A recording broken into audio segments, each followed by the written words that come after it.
this is a big treat. There's a lot of excitement. Tommy and I are pumped this man has come in. Our man Tommy, who produces this show, he sent me a message during the week. He said, this bloke's a weapon, and he is a weapon. His name is Guy Sebastian. He joins us on the Howie Games Artist Series.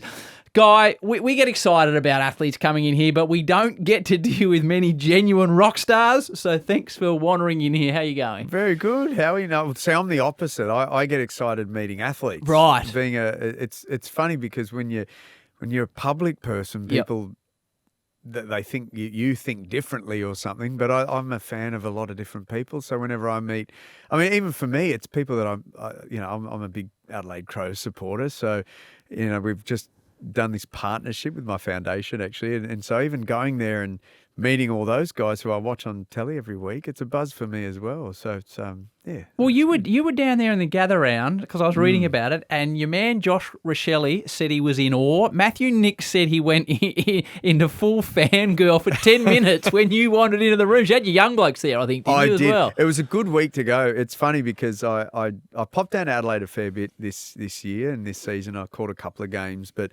that game in particular, they had a big win. Yeah. And then, you're down in the change rooms, and we went in before the game as well. So my little one, he plays AFL. He's just won his first flag. I keep trying to tell him. Mate, he's 11, right? And it's funny as a dad, because I grew up playing a lot of footy, and like I'm watching my 11-year-old play. So he's in under 12s, I think it is. And so it's starting to get a few blues, and they're a bit rough, and it's different when you're a dad and you see your kid go through that for the first time. It's almost like being at school when people are roughing each other up. It's like weird. So I'm watching him, and there's a few elbows and stuff off the ball, and a bit of name calling, and does something to you. I don't know. I'm that dad that has to just step away a little bit. It's funny because I do this through cricket, and I do it through football, and then with my daughter through netball and athletics. And footy's the one where you're on this.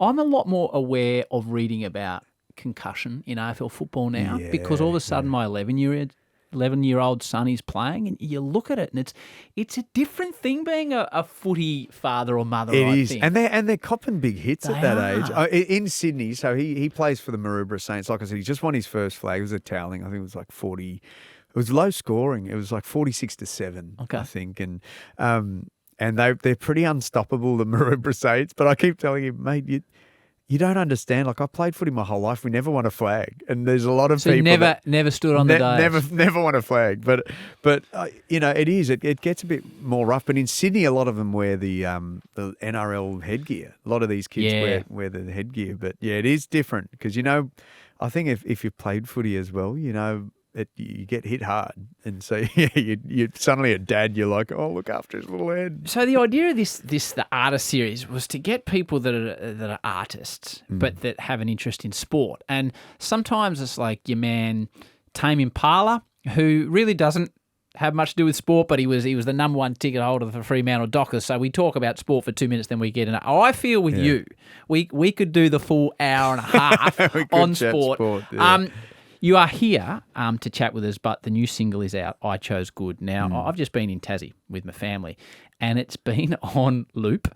Really? And we like Feel Good, and it's a feel good song. So we'll get to the sport, but congratulations. My 13-year-old dad, this is a banging tune. Oh, there you go. I think that's respect. I think that's a good term. I think it is. All the young kids are saying banging. But it's positive. It's a nice positive. There's a lot of negativity in the world these days. Yeah. It's a good. I think I try and surround myself with as much positivity as I can. Don't get me wrong. Like, I love a bit of trash TV, and I love a bit of drama and stuff. Just for me, I think I mainly like there's like dating shows and stuff I'll sit and watch with my wife because there's so much drama. But it's mainly because we sit there. Like, she's so affectionate with me during those times because I think there's so many grubs on these shows that she goes, you're actually a good man. You're a good bloke. Okay. Forget what I said to you this morning when we were trying to get the kids ready for school. Exactly. You're okay. But I mean, I'm on The Voice. No negativity on that. No. We never tear shreds off anyone. Actually, it's the opposite. Even when people don't get a chair turn, our whole, like, we talk about it like all the time, is how do we still make this great for them? Let's get up, we'll do a little duet. Or he's a guitarist, Keith, do you want to jump up and do a little thing? And such a nice, positive environment to be around. And, for music releases as a first release, because I've been making a lot of songs Yeah. lately, just writing the next album. And it's always nerve-wracking when you're like, okay, what am I going to release first? That kind of is a bit of a summary of what this new project is. And it's nice actually going a little positive and fun, something that's a bit more lighthearted and then I can get a bit deeper into the more emo songs. And when you put it out, do you say emo? Yeah, emo, Right, that's right. another I know what that another is. phrase that's coined by the youngsters. We call them emus in my house because my young bloke thought they were emus. Why do they call those people with the black hair emus, Dad? But that's a story. That's a story for another day, Guy. So I'm fascinated. I've got so many questions for you. But firstly about sport. Tell me, what was your first bat? First bat was probably, it would have been cheap. I think it was just the team bat, this little single Out of the scoop, Grey kit, Nickels, the yeah. Grey Nick out of the scoop. I Like reckon the it was a G100 single or something. scoop. Now, Yeah. I want to talk to you about cricket, but And then a V100. you got a V100? I remember getting it, yeah. I got a text message here because I remember being at the cricket and Brett Lee said Binger was, he had to go and, I don't know if it was Preston, his young bloke, had something coming up or if Binger was going to play in one of those Legends Leagues. He said, I'm going down to have a hits in the nets with Preston and my mate Guy Sebastian. I said, there's a man that just rolls out Guy Sebastian or Elton John. Anyway, I messaged him to say, now give me some information on your man Guy. This is what he said about you as a cricketer. Okay. Yes, mate, he can play. He's a natural athlete. Bowling action, as smooth as his voice. Oh, Batting-wise, good, but a bit sus outside off stump, likes to fish for the ball, Mate, a I've real cut it. nick-off candidate. I cut the pants off everything. When it's not there to cut, Right. I'll try and cut the pants off it. So you the love problem cricket? is his brother Shane was actually nipping it. Right. Like, mate, he was cutting it a mile. Right. So I'm trying to cut everything and just, nicking off everything. So But you loved cricket as a kid? love cricket, yeah. And so played cricket? Played a bit of cricket, yeah. Yeah. I played quite a lot of club cricket. I played for Tea Tree Gully, which is South like Australia. a South Australian team. Yeah. Buffer was there. I think Greg Blewett went through the Gullies. Yeah. Even Carl Hooper, I think, did He a bit of a was. stint. He Carl married in Hooper was Adelaide. there. He Yeah. still lives in South Australia. Yeah, now. yes. So what was your best day on a cricket field? Don't worry about team. Okay. Personally, like a bag of wickets, top score. I want some statistics. Um, you don't want to talk about your billion strings, but I want some Mike Hussey cricket numbers. All right. Look, I'll probably say I had some innings when I was younger, but probably the most memorable one Yep. is not that long ago. It was a few years ago. So post Idol and everything. And what's funny is when you're someone on telly or you're a singer or whatever. When you're a they rock just- star guy, you well, can say but it. they When you're just a rock star. immediately go, he's going to be rubbish. and I'm not amazing. I'm not like completely useless. I'm somewhere in between. But on this particular day, I was seeing the ball like watermelons. Like, it was ridiculous. We bowled the first week, and I don't ever play for this team. So I filled in. It was for Marrickville Cricket Club. Right. And a mate of mine, Christian, asked me to fill in. And I think I batted at first. I did. I batted at first drop. And they had there was one bloke in particular who was quick. Young bloke, like long, big levers. Like, he was genuinely quick. Is there sledging going on as you come out Oh, to mate, bat? it's all Shannon Knowles. Oh, Knowles, he should have won. Oh, he thinks he can play. Like, it's foul. Like, it's pretty full on. They Because, mate, were nice, but... When I play, I got one last year. I still play now because I want to be able to play with my son. So where do you play? Bowen Heads, down the coast at my local, where I live, Like in a little town. full game or like What, 2020? We play 40 overs a side. So Oh. Saturday cricket, when I'm Can not I fill in off, one day? Mate, you can come down. There's a spot for you. All right, I will. But I was batting last year, and I'm not the most sort of dashing style operator. Yeah. I'm not Glenn Maxwell. I'm more Chris Tavares. And I've probably 5 off 8 overs at this point. First slip, mate. I thought you were a boring commentator, but by gee, you're even more boring as a batsman. I was like, Oh, no. really flattened me, Guy. Jeez, I mean, he flattened left me. you nothing. Nah, Like, and- have a go at my sporting ability. Even Fucking- old mate up the other end, I'm batting with, he's laughing his head off. So anyway, you're facing the quicks at So I'm Marrickville. facing the quicks. First ball, bouncer. Yep. Quick. Wasn't expecting Right. it, to be honest. Helmet? He was- You got a helmet on? Oh, yeah, Okay. yeah. So Full I've got a face helmet. guard with a face like yours. And so I'm thinking, oh, geez. And I've played a defensive pull shot, which would have looked ugly. Right. It would have been, it was a scared shot. Top edge for 6. Oh, 6. And so, and then I think they're going, oh, he's shitting himself. He's blah, blah, blah. So next ball, he bowls another bumper, but I've pulled it for 6. Right. So then they're going, pitch it up. I think he must have bowled a full one. Just I've hit a little leg glance off my pads for 4. and then maybe blocked a couple. I think there was another boundary. I think they dragged him after that over. Took him off. Took him off for a few games, just rested him for a while.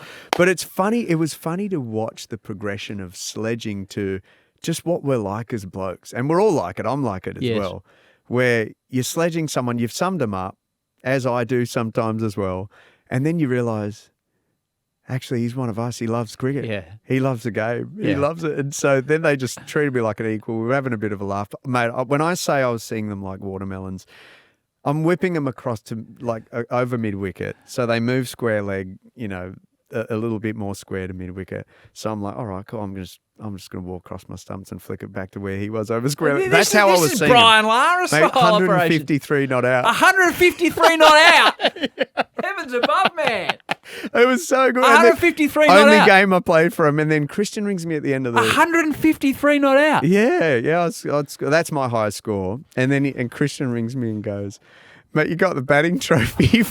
Oh, because you normally have to score 150 to qualify. No, I think like it was the highest score of the season for Marrickville or something. I think. I'll have to confirm that. I don't know. Well, I did look. I looked at, Tommy sent me a clip of you facing Nathan Bracken, and my immediate thought was, he probably has a bit of a hit, but he's a rock star. I had the same, and I thought, wow, this man, he looks like he can, I didn't know you're 153 style, man. But the thing is, I'm only talking about the good ones here. Right, so that's okay. That's okay. Oh, but I play LMS, so Last Man Stands, it's called. They got it here as well. Yep. And it's just 2020. Everyone's just having a bit of a laugh. But, you know, it's quite competitive and all the stats are on. Like it's scoring in live. Like it's really cool. So I play that. It's over in 2 hours. I got kids now. So playing a 40 over match is a little harder, but I'll make an exception. I'll come down to Bowen Heads, mate. Yeah, we'll get you down there. The mighty Seagulls. We had a pretty good year last year.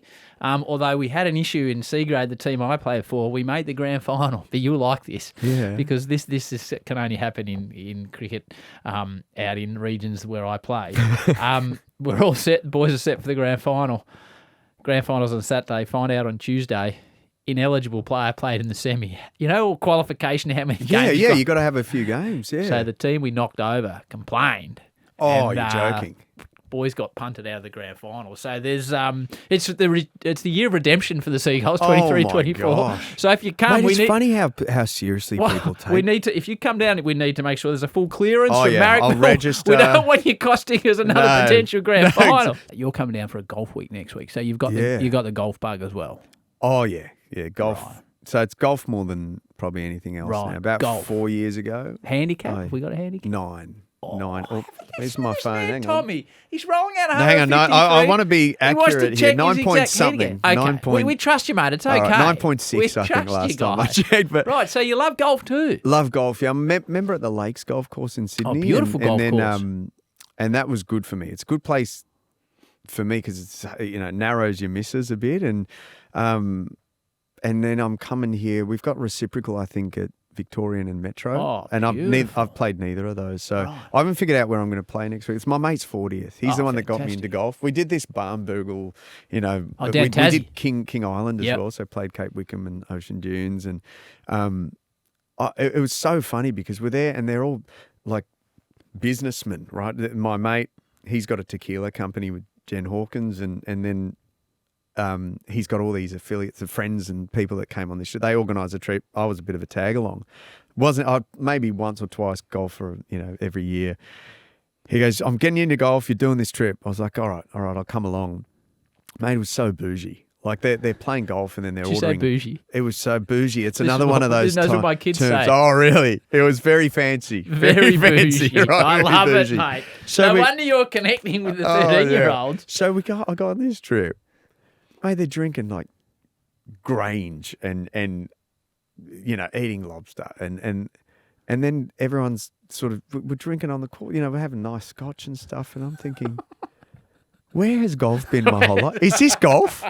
Is this what we do? Anyway. No, it was definitely not how golf has been since. There's no lobster or expensive red wine. With golf, and my daughter said, because I've literally come from the airport, and she said, Dad, I think you need to put on something better to interview Guy. I said, you never talk about what I wear. She said, yeah, but Dad, he's so stylish, and you've come in looking $1 million. I look like a Saints Well, yeah, you've got a St Kilda sort of denim arrangement on the golf course. Are you as resplendent in your I'm attire. flamboyant, I've got no doubt you're very Mate, I'm that bloke flamboyant. that when I went on the FootJoy website and designed my own shoe. Did Mate, you? you can Of course choose. you did. You can design your own shoe on that FootJoy website. So, Tommy, when you thought he was there is a tiny bit of wankerism about him, I think. Oh, Just yes. a On the tiny golf bit. course, you would think I'm a Right. massive Are you wanker. a Just by Pete what? Cap man or? I'm a bit like Ricky Fowler, Okay. just not as good at golf. Right. But I like monotonal looks. So I'll go Okay. all pink or I'll go all orange, do a bit of a Ricky Fowler day. I don't know. It's meant to be fun. I like it, mate. I like it. Right, music. Is it a musical family? Are you an outlier? Is there other musicians in the family? Yeah, Could you always sing?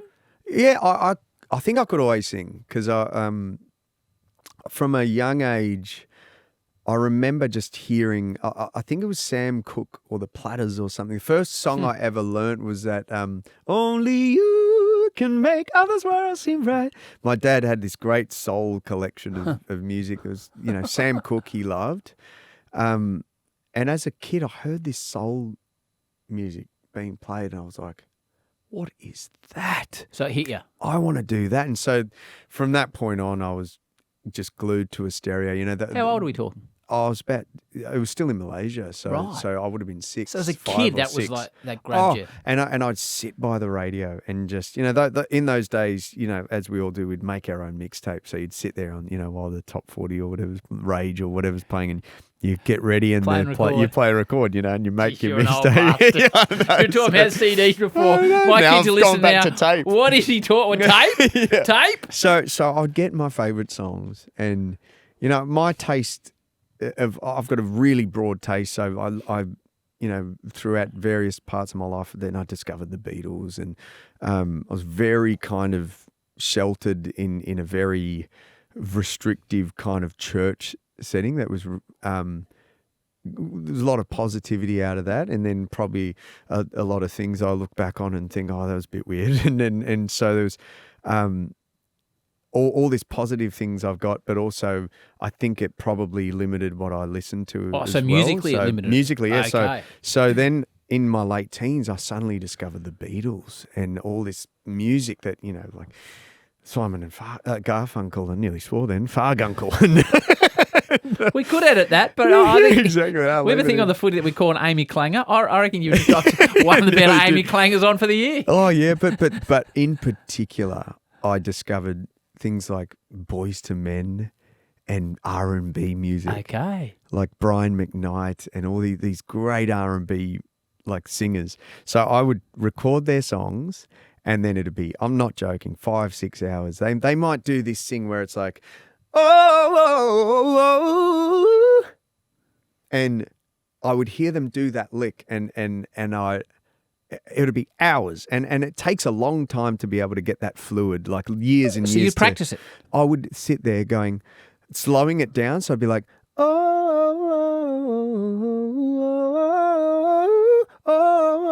get faster and faster until it's like, oh, and I'm talking 5-6 hours go by.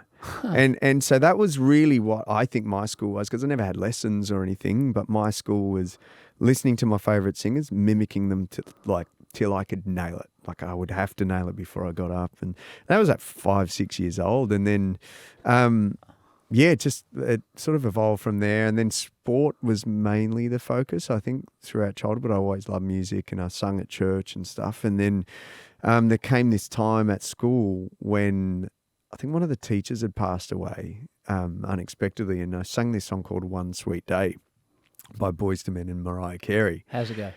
So it's all dealing with like someone passing. So the chorus is, and I know you're shining down on me from heaven, like so many friends we've lost along the way.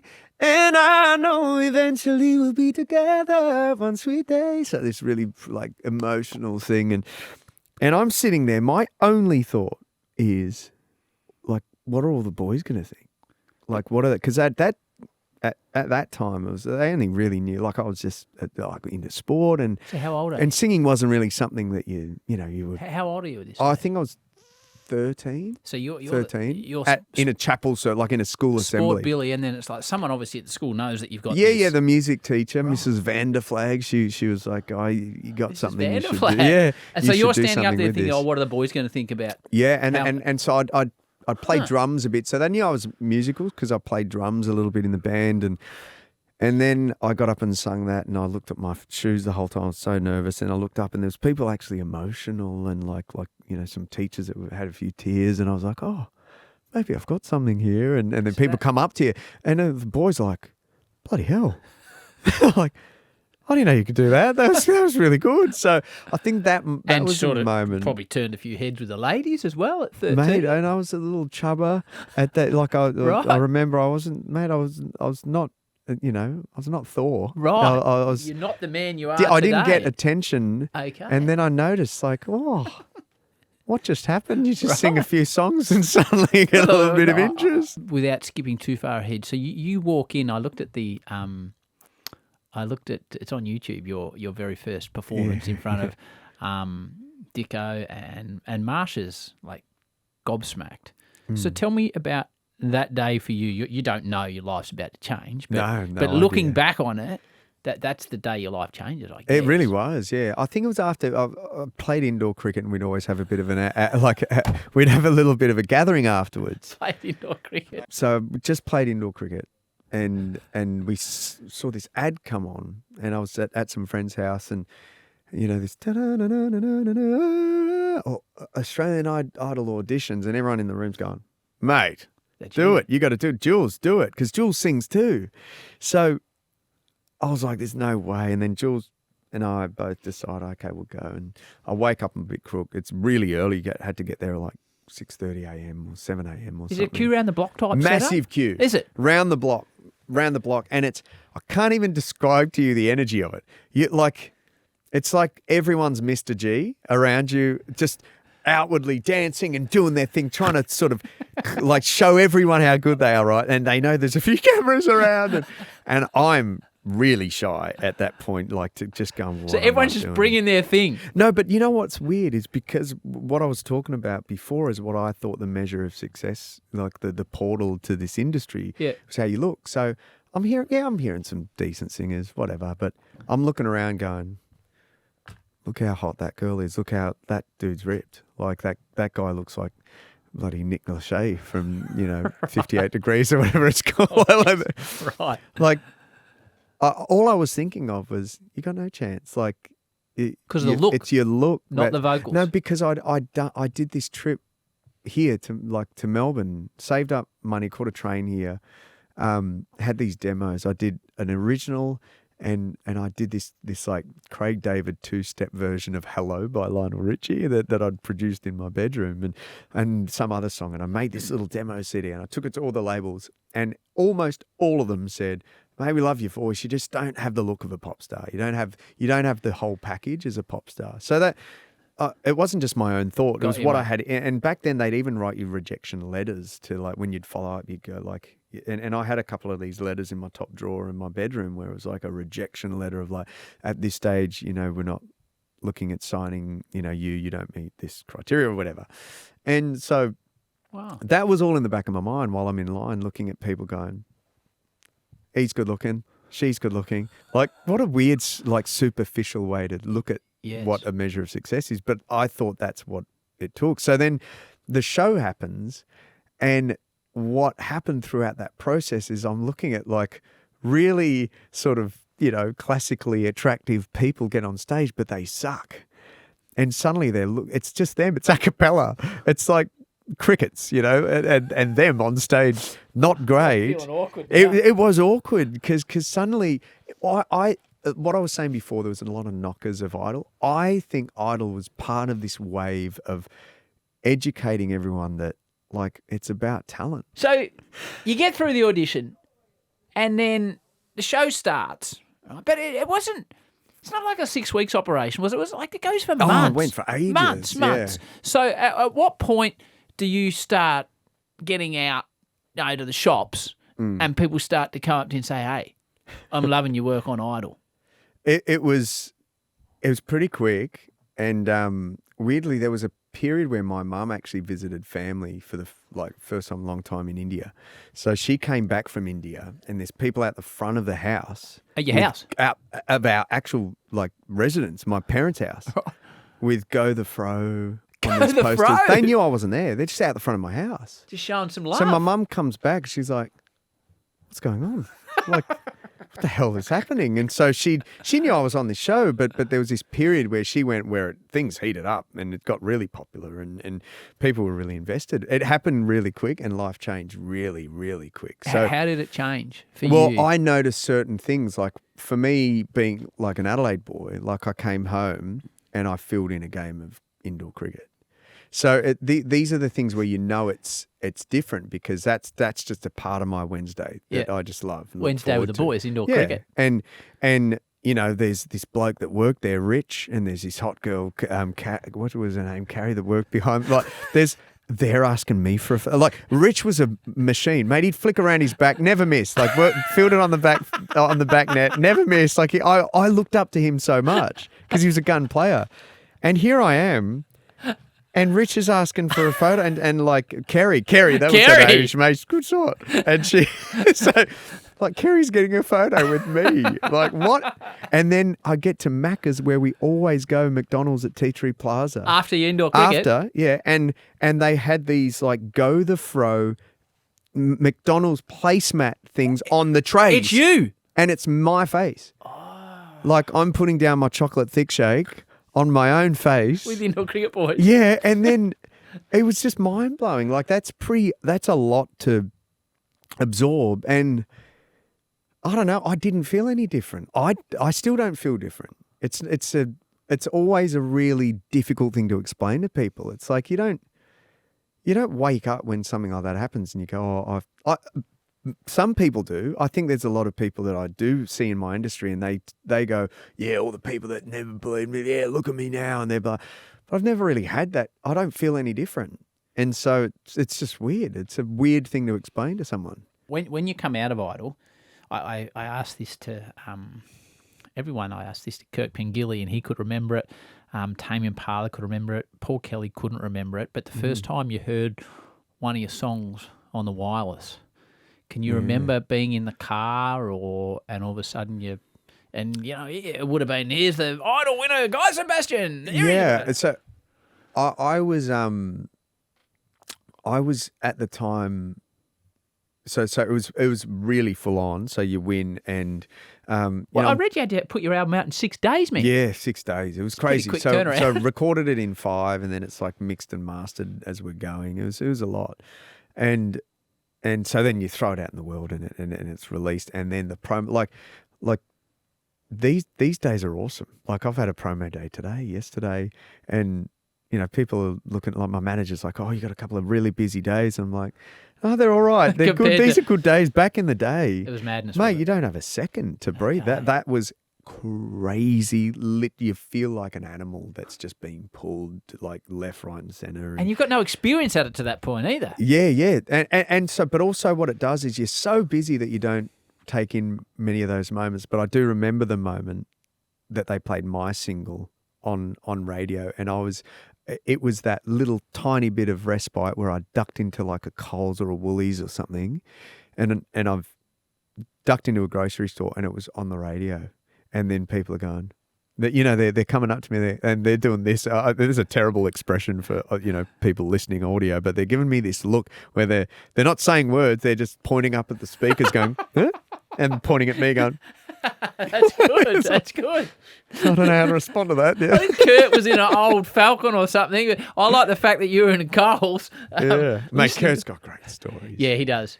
What a gentleman that guy is. He's an absolute gentleman. Well, that's why I love the athletes, but I love chatting to creative folk like yourself, like Paul Kelly. He's a genius. Yeah. Genius. Yeah, the thing that hit me when I was trying to get a gauge on, as modest as you are, but maybe how successful you've been, is you did some work with, which I wasn't aware of. I don't know if you were supporting Lionel Richie or alongside, but you're on stage with him singing all night long. Yeah.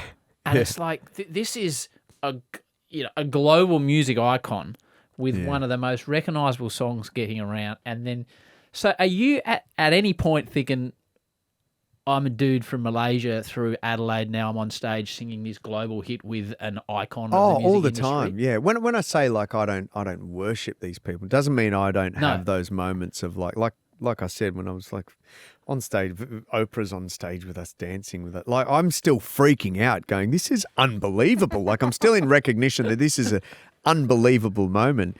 Lionel definitely, yeah, because we recorded All Night Long as a bit of an Australian release, like a duet. It's very, very cool. Like a dance version of it, and it was for charity. I think it was either for drought relief or the floods. I know they're both very separate issues, but I can't remember which one it was, but it was for some kind of natural disaster way back in the day, and we recorded this song together, and then I went on tour with him. So I'd go on as his support. I'd play an hour or so, and then get on stage with him. Unbelievable. All I could think of was, you thought you could move your hips before you tried to move your hips next to Lionel Richie. Mate, he's a god. He's still got it. Mate, I don't know how old exactly he is, but he moves like he's 25. And so how do you, like, you talked about Oprah, you played in front of the Pope. Yeah. The Queen. Like, do you just bring yourself, or do you have to sort of temper a little bit for the Pope, who's, let's be honest, he's the captain of the Catholic Church, or you got the late great Queen, who's the captain of, like, they're big deals. They're quite big deals. Yeah. I think you would say the Pope above them all, like Lionel Richie, the Queen, but the Pope probably holds a higher echelon for people who are into that caper. Oh yeah, and look, I think it's also it's who these people mean to the people that you love. Exactly right. So my best mate is a massive, like, he's a full-on Catholic. Like, he's so faithful. The loveliest bloke you've ever met, Gary Pinto. He was best man at my wedding. We wrote this song together. He came over to my house and he was like, "Oh, mate, there's this big Catholic event called World Youth Day, and this is the theme of it." And I grew up in church, so I know how to write a church song. So I was like, let's put something together. He goes, it's got to be submitted by tomorrow. I was like, oh, okay, we'll do a quick demo of this song. And mate, it gets chosen as the theme song for this. There's 2 billion people watch it. 500,000 pilgrims flew in. Wow. And are at like Randwick Racecourse. The Pope's there. And you knocked it out in half a day. Yeah. So well, less. I reckon an hour it was written. Right. And then we demoed it and sent it to them, and they chose it. And so the then we Pope, recorded a proper version of it. Do you reckon the Pope chooses or not? Probably not. No, probably doesn't. Well, he'd have people, So you don't think they play the final 3 selections? Maybe. Oh, he'd probably have approval, You think possibly. So? But actually, I should embellish that story. Yeah, he emailed me. He said, this is a banging tune, Sebi. It was Benedict, wasn't it? It was Pope Benedict. Yeah. No, but all I could think of was when it got accepted was, Gary, you're going to meet the Pope. Right. Like, I got to shake his hand and stuff like that. Does he say anything? Or yeah, he was really nice. I can't remember exactly what he said. I think he sort of says, like, he shakes his hand and gives you a blessing. He was really like a lovely man. I think everyone says he was like one of the kindest popes or whatever it is. I'm not big on the Pope. So. Yeah, I'm not. Did he familiar. say it was a banging tune? I love it. Well, it was in Latin or something. But that's what he was saying. I Google translated it later, and it was what Google translated. Siri told me that's what it said. Yeah, banging tune, bro. Mate, of all your songs, I'm fascinated by how people write songs. And I'd like you to explain to me around a particular song that's obviously very, very close to you, a song by the name of Choir. And my wife, Erica, said, you need to ask Guy about this song. And she was playing to me yesterday as we were leaving a little place called Swansea on the east coast of Tasmania. She said this is the song for her that is why you are who you are. Obviously a very personal song to you relating to the passing of a friend. So how do you go from putting... In fact, I wrote it down here somewhere. I wrote the first... You can probably remember it, but I wrote the first... well, you could tell me the first... I know it's weird to say this, but I've been thinking about it lately, reminiscing about us in Vegas, drinking like we're famous, man. Those days were crazy. I think it is, yeah. But your book ran out of pages, and now I wish I never waited to tell you all of... to tell you... Oh, well, the book ran out of pages, now I wish I never waited to tell you. Gee, I don't know my own lyrics. I've got to actually sing it in progression to. Well, sing it to me. No. Here we go. I've got it here. Tell you. No, I haven't. I've lost it. It's poor. To tell you something like the time I spent with you. The ones I got to share with you were probably my favourite. That's the one. Yeah. Yeah. I don't know. It's a really interesting. It's an interesting thing. Like writing. There's no real rules. As far as songs come from all sorts of different origins. Sometimes it might be as shallow for I guess that's a word I could use, but it might be as shallow as a purchase of a synth that I've got this this software synth that I've bought and I'm playing around with it, and that turns into a song that I write later, and or it could be I'm at home at the piano and there's just, it's raining outside. So I'm looking outside at the rain hitting the garden and I'm just like pretending I'm making a soundtrack to something. And that becomes a song. Or it's Battle Scars, where I pulled over. I was on the freeway in LA. And for some reason, this melody came into my head. And just came into my head, but I've sometimes I can identify where they came from. And I know this is going to sound really weird, but it can be like, a squeal when the bus hits its brakes, right? It might squeal and hit these two notes, and that just weirdly like evolves into a melody. Really? You can hear melody in a lot of different things. Not always like that, but I've had that happen. I remember there was this bus that squealed and it went, and like it was melodic, like and it then triggered this melody in my head that I record into my voice notes, and like I could probably, my phone's outside with tens of thousands of voice notes. Like I would record 20, 30 a day of just melodies that pop in. There might be some days where I don't do it at all. But format? Can you play? I'll grab it. I could probably search choir if I had a title. Right. I don't always title them because the titles can come later. Because the title can come later. Thanks. But this is my. Well, that's a nice man bag, by the way. Isn't it? That's for a man that plays indoor cricket. That's a nice bit of kit. I need a little You got your bag. name on there too. Isn't that nice? Yeah, there's a gift, I think. from Right. Jules. So now you're going into your voice memos. Yeah. So this is my voice memos. Oh, you do have a lot of them in there. And I said it always is different. So, for example, this is a beat. Okay. So I've sat this on my kick drum and I'm playing this beat Yep.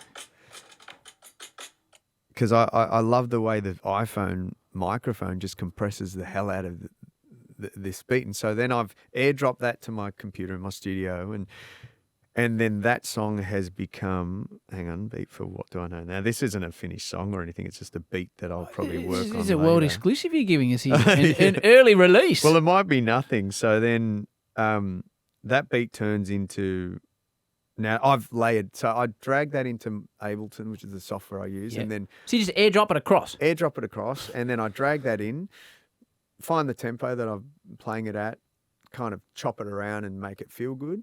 And then it's through the iPhone speakers. So I'm really only listening out for the top end stuff, the Yep. all the ghost notes and things on the snare. But I'm going to add a kick in that goes in time with the kick I'm playing. And so I sort of replace the kick, beef it up with some proper snares, and then play in some stuff, play in some, samples or some horns that I'll mess with. They'll play, get a horn library or whatever, like some trombones and things like that, and then play in things that I hear. And that beat became this the other day. I haven't written a song to it yet, but I've put in this vocal sample that I really like, which I might write a song around. Hang on. What's it called? So I've titled it What Do I Know? I don't know what this is. Hang on. So that drum beat. So Yep. I'll play the drum beat again. Yep. That's this.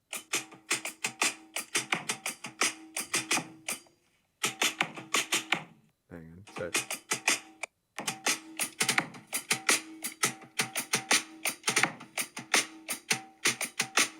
Yep. so that then becomes this.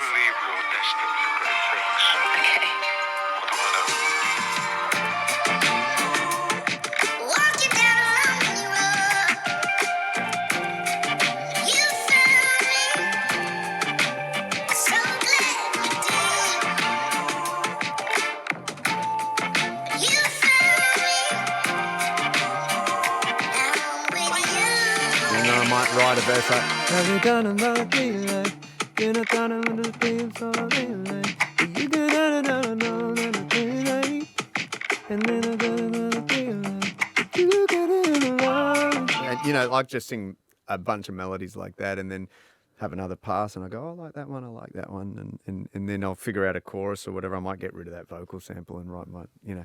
So it starts like that, or like I said, battle scars. Before you go any further, I just say the greatest pleasure in doing this podcast is occasionally you get to sit across from someone that is just insanely talented at what they do. And I normally find it with the singers, to be honest. I had a similar situation with Anthony Clear, and he just started singing a song. Oh, mate, his voice. But what you just did there, I could have 1,000 years to do that and not be able to do it. No, see, that's the thing I always tell people. Of course, there's sort of having the ears to be able to hear. I couldn't. I'm telling you. I'm telling you. Like I love that you can do that. I love that you can have a drum beat and put it in and airdrop it across, and then create something that will then potentially go on Spotify and will make people smile or make people say, I listened to that the day I proposed to my wife. Or I listened to that when my first child was born. Like, that is such a beautiful that's the thing gift. I was saying to you. Like, I'm so aware of the origins of this sort of stuff because we live in a day now where I can write a song like Choir or Standing With You. And, we were on the plane, myself and Mike outside. We flew here, and the hosties, both the hosties said, I just wanted to tell you, like, I think it was her or her son, you had a really tough time mentally through COVID, and your song Standing With You got him through. And so I'm like, well, that's the last part of the process, yes. But then they're probably not seeing these bits. No. And so for me, I see all of those bits and I go, oh, that's where it gets to. And, battle scars are the same. Got this little idea that popped into my head, and then got to my mate's house. And I'm like, oh, I got this idea. And I played back the actual voicemail, like the voice note of it. And normally it's gibberish. Like if I find one of these things, this will... The guy's just going through his voice notes in his phone now. Oh, that was that same beat that I did some melodies to. So it's not actual words. You're just sort of putting it's just sounds to it. Yeah, so... It's funny, I call them finish. When I think they're good, I'll call them finish. Is this and then finish some or are not? please finish. Because I know how much I procrastinate. So I'll go, don't sleep on this one. Please finish it, you idiot.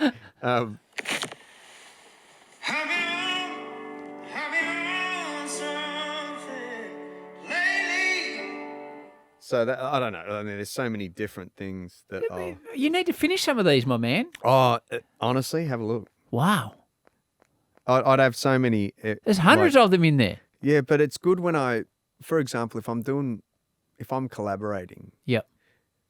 I'll never go into a session without fully formed ideas. My next single, I had a really fully formed. I Chose Good was a title that you're sitting in a room. Sometimes it's a punish. Like you're not scoring 153 not out every innings in a songwriting session.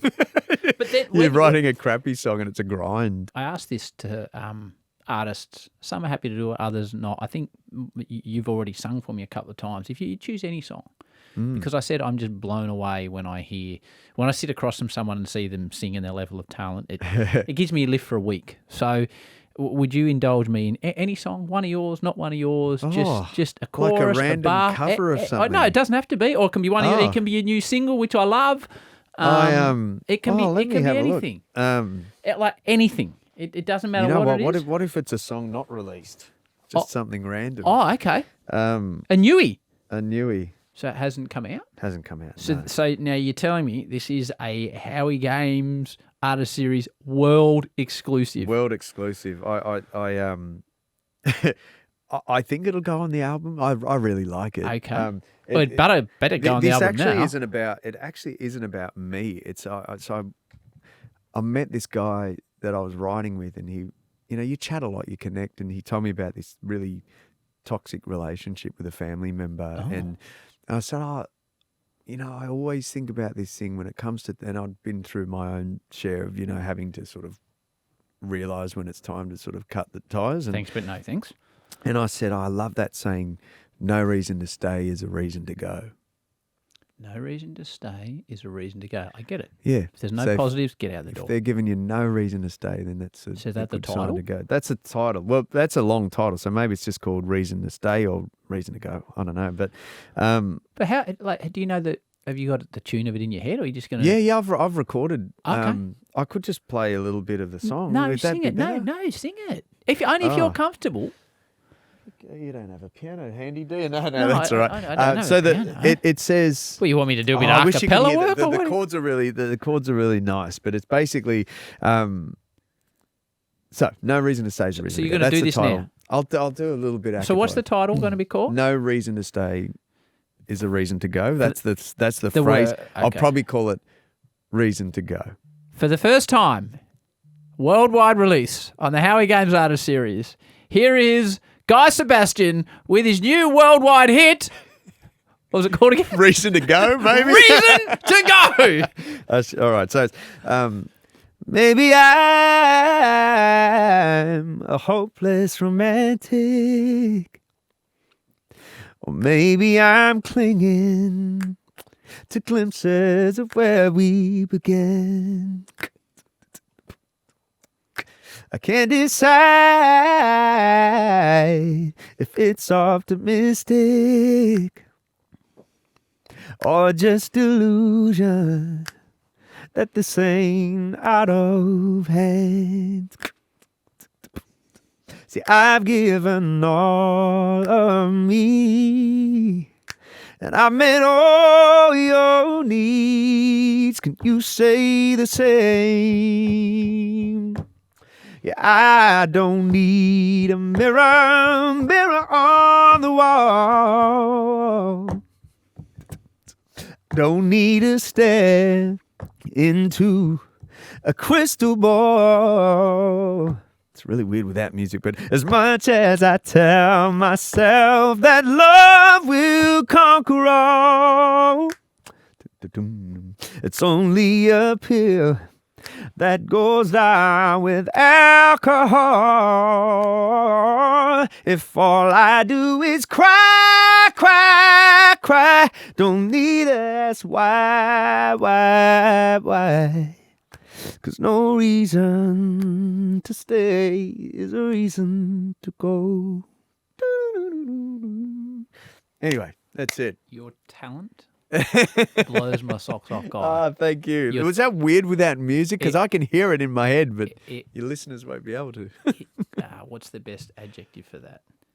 It's captivating to see someone do something so well with no inhibition, sitting across from someone in a very intimate space, and that someone is someone they don't really know.